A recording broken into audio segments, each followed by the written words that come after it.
એક આઈફોન એક જ કુટુંબના ત્રણ વ્યક્તિઓના જીવ લઈ શકે, આ બાબત માન્યમાં આવે છે? નથી આવતી ને. તો આ ઘટના મહારાષ્ટ્રની અંદર બની છે. એક પુત્રએ આઈફોન ખરીદ્યો, એના ઈએમઆઈ ના પૈસા ભરવાની એની પાસે સગવડ નહોતી. એણે એના પિતા પાસે પૈસા માંગ્યા અને બંને વચ્ચે બોલાચાલી થઈ.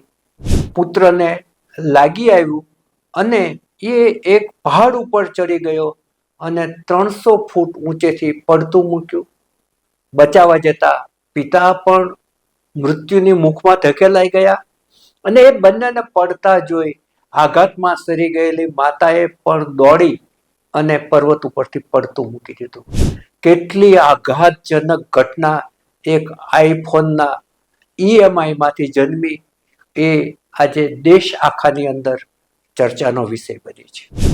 નમસ્કાર, તપોભૂમિ ગુજરાતના ડિજિટલ પ્લેટફોર્મ ટીજીએનમાં આપનું પુનઃ સ્વાગત છે.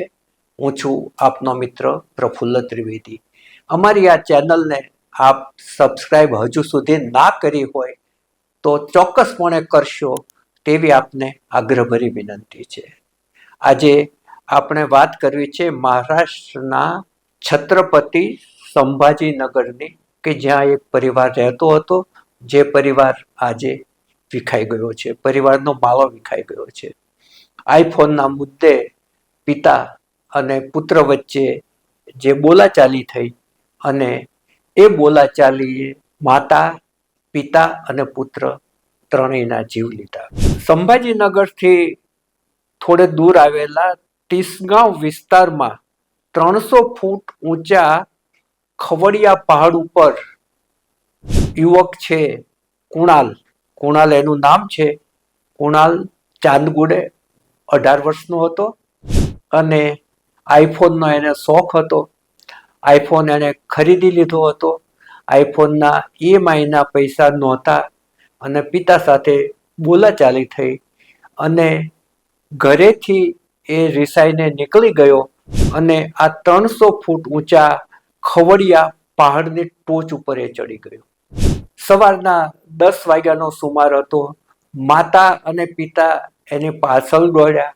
માતા સંગીતાબહેને એને પગે લાગીને વિનંતી કરી, બે હાથ જોડીને વિનંતી કરી, ચીસો પાડીને વિનંતી કરતા રહ્યા, દીકરા તું આવું પગલું ના ભરીશ, તું અમારો આધાર છે, હું તારા પગ પકડું છું, તું કે અમે કરીશું, એવી ખૂબ જ એમણે વિનવણી કરી. પરંતુ કુણાલ છે એનું મગજ ભમી ગયું હતું, એનું હૃદય છે એ પીગળવા માટે તૈયાર નહોતું અને સતત આપઘાતની ધમકી આપતો રહેતો હતો. તેના પિતા પણ મુરલીધર ચાંદગુડે, જેની ઉંમર 48 વર્ષ છે, એ પણ એને સમજાવવાના પ્રયાસો કરી રહ્યા હતા અને 10 થી 1 વાગ્યા દરમિયાન સતત 3 કલાક આ ઘટનાક્રમ ચાલ્યો. લોકો ભેગા થઈ ગયા હતા, લોકો પણ સમજાવતા હતા, પોલીસ પણ સમજાવતી હતી, પણ યુવક ટસથી મસ થતો નહોતો. નીચે ફાયર ફાઈટર વાળાએ જાળ પણ બિછાવી રાખી હતી એના બચાવ માટે, પડતું મૂકે તો એને બચાવી લેવો. પરંતુ યુવક છે એની વારંવાર જગ્યા પણ બદલ્યા કરતો હતો. એક જગ્યાએથી બીજી જગ્યાએ ખૂણા ઉપર પહોંચી જતો હતો અને ખૂણા ઉપર ઊભો રહી અને સતત આપઘાતની ધમકી આપ્યા કરતો હતો. એક સમય એવો આવ્યો 3 કલાક પછી 1 વાગ્યાનો, કે પિતા છે એકદમ એને નજીક પહોંચી ગયા અને એને પકડી લીધો એને બચાવવા માટે. અને એ જ વખતે પુત્રએ પહાડની ટોચ ઉપરથી નીચે પડતું મૂક્યું અને બેલેન્સ ગુમાવી દેતા પિતા પણ એની સાથે પડ્યા નીચે. પિતા અને પુત્રને પડતા જોઈ માતા સંગીતાબેનને અત્યંત આઘાત લાગ્યો અને દોડી અને એણે પણ પહાડની ટોચ ઉપરથી નીચે પડતું મૂકી દીધું. 300 ફૂટ ઊંચેથી ત્રણેય જણા નીચે પડ્યા અને ત્રણેયના કરુણ મૃત્યુ નીપજ્યા. એક ફોનની જીદ એક આખા પરિવારનો માળો છે એ વીખી નાખ્યો. આ ઘટના અત્યંત આઘાતજનક છે. એટલી જ તે સમાજ અને સરકાર અને જે તંત્ર વાહકો છે, જેને સમાજની ચિંતા છે, તમામ માટે એક વિચારણીય છે. કે એક આઈફોનની જીદ ક્યાં સુધી આ જે જેન આલ્ફા ને જેન જીની જે વય જૂથના યુવકો છે એ લઈ જાય છે, એ પણ આમાં વિશ્લેષણનો પ્રશ્ન છે કે એક ફોન 3 જણના જીવ લે છે. બહુ અત્યંત આ સાંભળીને પણ રૂવાડા ઊભા થઈ જાય, સાંભળીને પણ આપણે અંદરથી હચમચી જઈએ એવી આ ઘટના છે. જેન આલ્ફા જે છે અને જેન બીટા છે એ પેઢી એવી છે કે એમાંથી કેટલા બધા જે બાળકો છે એને જ્યારે માતા ફોન બતાવે ત્યારે એ જમે છે નહીં તો જમતા નથી. ફોનનું વલગણ છે એ ધીમે ધીમે પ્રગાઢ થતું જાય છે અને જ્યારે માતા કે પિતા ફોન આંચકી લે ત્યારે કિશોર વયના 13 વર્ષના 14 વર્ષના 12 વર્ષના બાળકો છે એ આપઘાતના પ્રયત્નો કરે છે. અમદાવાદની અંદર પણ એક 13 વર્ષના બાળક પાસેથી એના માતાએ ફોન લઈ લીધો તો એણે ગેલેરી પરથી પડતું મૂકવાનો પ્રયત્ન નજીકના ભૂતકાળમાં જ કર્યો હતો. ગાઝિયાબાદની 3 બહેનોની જે ઘટના છે એને પણ આખા દેશને હચમચાવી મૂક્યો હતો. એક 16 વર્ષની હતી, એક 14 વર્ષની હતી અને એક 12 વર્ષની હતી.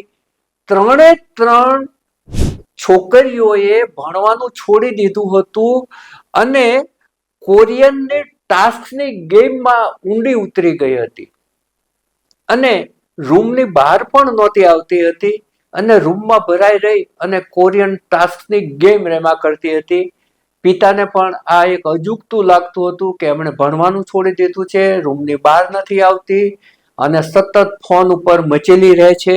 એટલે એમણે જે ફોનનું એક્સેસ છે એ એમણે રોકી લીધું અને 3 બહેનો ઉપર ટાસ્ક ને રમવા માટેનું દબાણ કર્યું, જેને કારણે 3 કિશોર વયની આ છોકરીઓએ ગેલેરીમાં જઈને 9મા માળેથી પડતું મૂક્યું, 3 મોત થયા.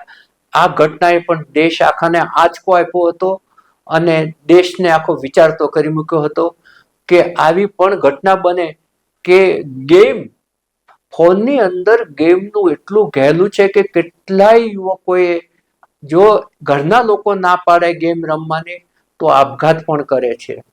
ગેમના માટે ફોન ખરીદવા માટે ચોરી પણ કરે છે અને આવા જે સમાજની અંદર બનાવો બની રહ્યા છે એ ચોક્કસપણે માનસશાસ્ત્રીય દ્રષ્ટિએ અને સમાજશાસ્ત્રીય દ્રષ્ટિએ જે વિદ્વાનો છે, આ ક્ષેત્રના તજજ્ઞો છે, એમણે ચોક્કસપણે આના પર ચિંતન મનન કરી અને સમાજને રાહ ચીંધવાનો એક સમય છે એ પાકી ગયો છે.